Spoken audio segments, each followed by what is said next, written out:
Hey guys, it's Phil here at JBM Tech, 551-666-0999. I apologize ahead of time for all the loudness. It's election season, so, they got little carts driving around saying vote for this person, that section, this district, whatever. If you're a voter, more power to you. If not, get informed before you continue not being. So, I wanted to talk to you guys real quick because, I'm going to skip to this part. So, I'm sorry again. I want to talk to you guys real quick. We just went through the whole Black Friday, Cyber Monday thing. But now it's a whole different season with the Christmas gifts coming, and people know that the pressure is on. And there's certain powers at play that make people anxious, or they make them depressed, or they make them all crazy about the holidays. I don't really know how that works. I'm still looking into it and researching it. But what I want you to watch out for is the scammers. Now, a lot of people are getting random phone calls from phone numbers like 303 area codes, or saying that's from Massachusetts, or saying that's from a debt collectors department. And in reality, these are not your debt collectors. There's two ways that I want you to verify this information.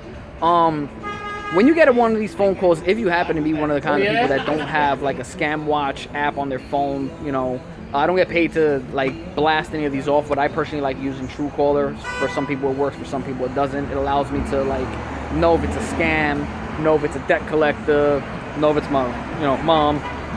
Sorry, mom. If you don't have one of those apps and you happen to pick up the phone call, after you say hello once or twice, let the person continue talking, and then ask them a very, very anonymous question. Don't, hey, can you hear me? I'm not talking about that. Hey, do you know the color of my shirt? Now, a lot of times, these are supposed to sound like real phone calls, and I'll tell you what it'll sound like if you weren't to answer the phone.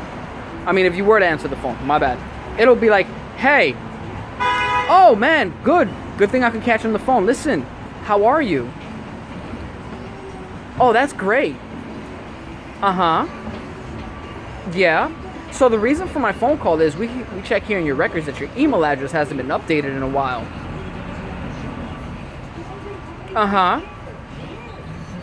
Yeah. If you have a moment, I would like to go through these steps with you so that you could update your email address. Do you have a pen and paper ready? That's wonderful. So if you weren't to actually talk and listen, you'll see that it's like a tape that's been recorded and paused specifically at areas to give the other person on the other line a sense that the phone call is real, but it's really not. Other times it'll actually be a human being, and they'll tell you that they're calling you for financial aid, or they're calling you because of a grant, or they're calling you because they saw your resume, or they're calling you because it is PSE&G, or Comcast, or Xfinity, or Victoria's Secrets, or whatever. And when you go and you verify this information with them, they'll try to use all these different scare tactics, like, if you don't pay today and try to update your billing information, we're liable to send a subpoena for you to go to court to pay us the full amount. But if you pay it by today, it'll only be a stupid amount of like maybe 10% of what you really owe. That's not real. Those people that say that they need the last four of your social security number and, they're calling from the federal government for your FAFSA, if they don't know verifying information about you ahead of time, they're not real. You can always hang up and look for the actual .gov website. You could and type in, how to watch out for phishing and how to watch out for scamming, because a lot of that is going on right now. Just recently, a friend of mine had a large amount of money in the bank.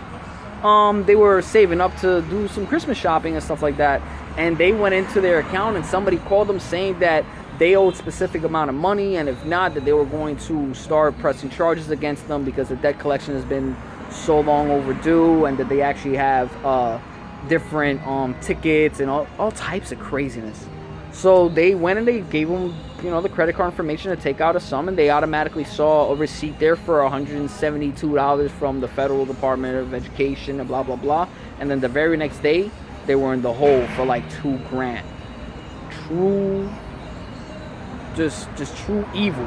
It's happened to me before, I don't tell you guys a lot of these experiences that other people have without me actually having them myself.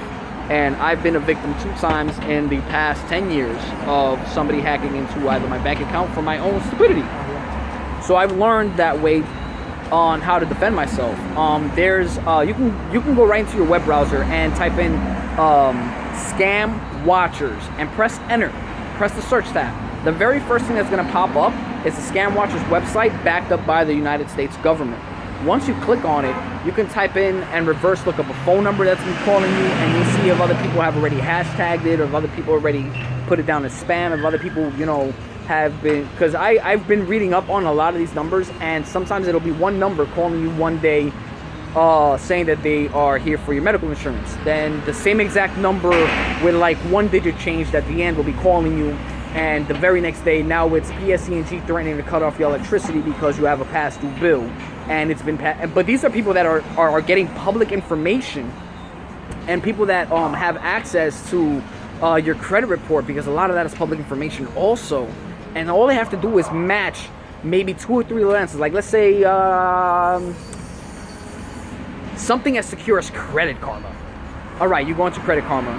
When you sign up the very first time, Credit Karma asks you for verifying information, and there'll be a listing where it'll say, has Philip Blase blah lived at this address, this address, this address, or this address, or none of the above, and you click on one of those. Maybe you got lucky. The very next question is, have you ever worked at this place, this place, this place, this place, this place? And a person who's studious and is actually trying to harm a lot of people will actually have notes. They will actually have garbage files of emails. They'll actually have registration information from residual information that just got left in your cache. You know, that's why I always tell you guys, clean out your cache, clean out your web browser, clean out and delete text messages that you don't need. You know, it's not necessary for you to hold text messages for 1,000 weeks about a party you went to. It's not necessary for you to bookmark a website that you're searching when you can just type it in right back into your search engine. Protect yourselves. 'Tis the season to be jolly, not to get played. This is Phil at JBM Tech. Holla at me.